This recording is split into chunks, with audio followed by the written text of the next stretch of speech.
Bonjour mesdames et messieurs, merci de nous rejoindre pour cette nouvelle édition de 15 heures. Les titres. À Bokov, le ministre du Budget a organisé une importante réunion entre les différents corps administratifs pour des meilleurs contrôles douaniers. Et en actualité internationale au Yémen, l'Arabie Saoudite, signature d'un accord sur la santé alors que les bombardements se poursuivent. Bonjour et merci de nous rejoindre.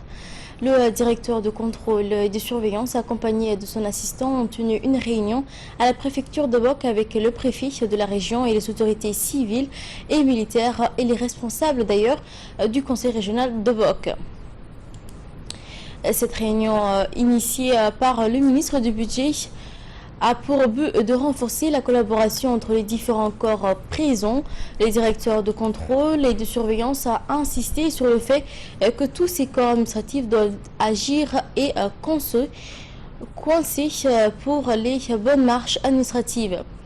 Ceci permettra d'éradiquer efficacement la contrebande et améliorer inéluctablement la recette de l'État.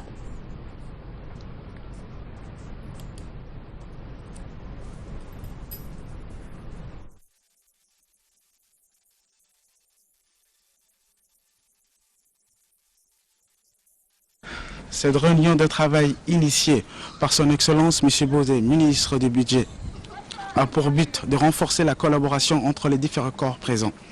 Tous ces corps doivent agir de concert pour la bonne marche administrative constructive.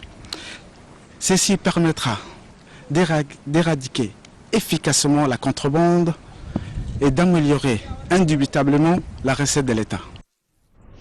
Un nouveau poutre en provenance du Yémen a accosté hier soir vers 19h au port de Djibouti.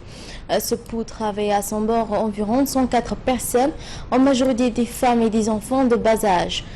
Parmi ces réfugiés, on dénombre 78 Yéménites, 17 Américains, 8 Éthiopiens et un seul Djiboutien. Ces réfugiés du Yémen ont été accueillis à leur arrivée par les équipes sanitaires et les autorités policières et autres efficients du port. Les plus faibles d'entre eux et les personnes souffrantes ont été rapidement pris en charge par les équipes médicales sur place.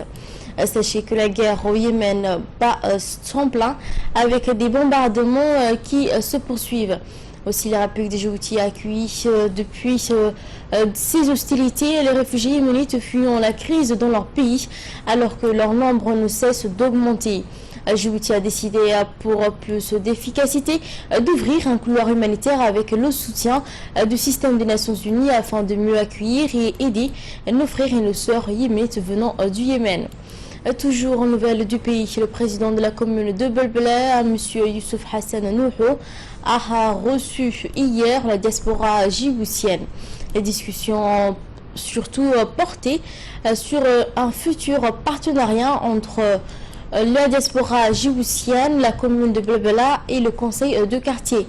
Ont assisté aux côtés du président de la commune de Belbela, les présidents du conseil de quartier, ainsi que la présidente des annexes de Belbela, Halimo Idlé.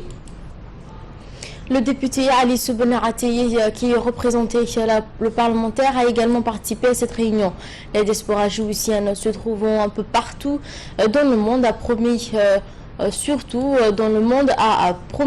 d'apporter leur soutien à la commune de Belbela qui compte le plus d'habitants de la capitale.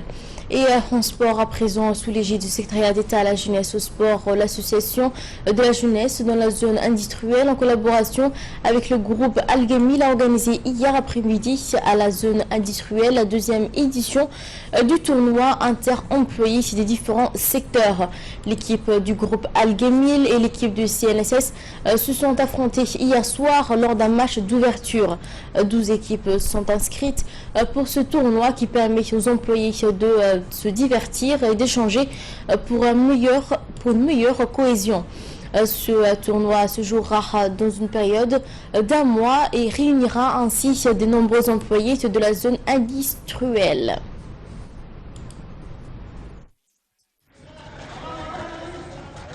Donc, cette cérémonie d'ouverture d'édition est créée l'année dernière là. L'année dernière, les équipes, ils étaient 8 Et dorénavant, aujourd'hui, ils ont... La sécurité sociale.